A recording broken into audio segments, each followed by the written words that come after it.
এয়া চাওক হেঙেৰাবাৰীৰ বানপানী ৰাইজ।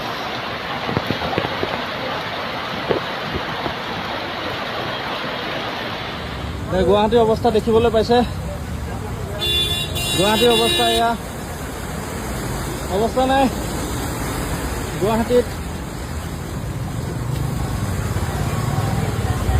এজাক মুখৰ বৰষুণৰ ফলতে এনেকুৱা অৱস্থা হৈছে। সেই সমস্যা আজিৰ সমস্যা নহয়।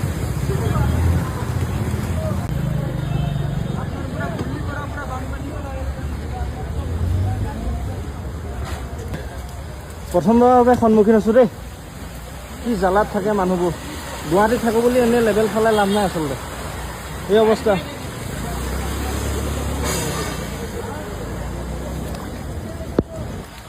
আমি আছোঁ সাগৰৰ পাৰত। সাগৰ এয়া চাওক গাইছ গুৱাহাটীৰ অৱস্থা।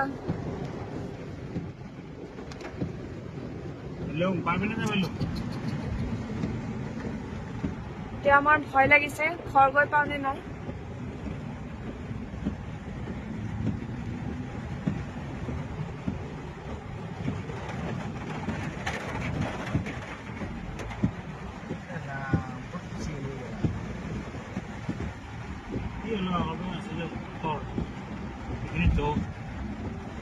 অলপ টাইম বৰষুণ দিওঁতে এনেকুৱা অৱস্থা হৈ গৈছে।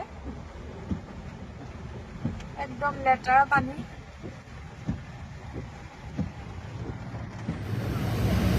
এইয়া বেলতলা চাৰিআলি যোৱাৰ ৰাস্তাত চাওক ৰাইজসকল, ৱায়াৰলেছৰ এইখিনিত এনেকুৱা পানী হৈ আছে। ওৰে বাপৰে, এইয়া বাছখন ফাঁচি গ'ল নাই কি নাজানো। একদম ডিভাইডাৰৰ ওপৰলৈকে আহিছে পানীটো। এই ইলেক্ট্ৰিক বাছখন ফাঁচি গ'ল নে কি। ওই বাপৰে বাপ, ব্ৰহ্মপুত্ৰ নদীৰ নিচিনা হৈ আছে। অকণমান বৰষুণ আহিলে এনেকুৱা হয় চাওকচোন ৰাইজসকল।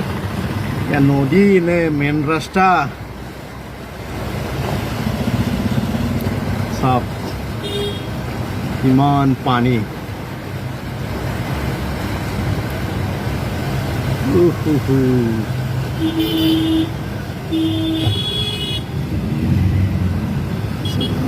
নিজা নিজা আহে। বাপৰে বাপৰে বাপ, এনেকুৱা পানী চাওক।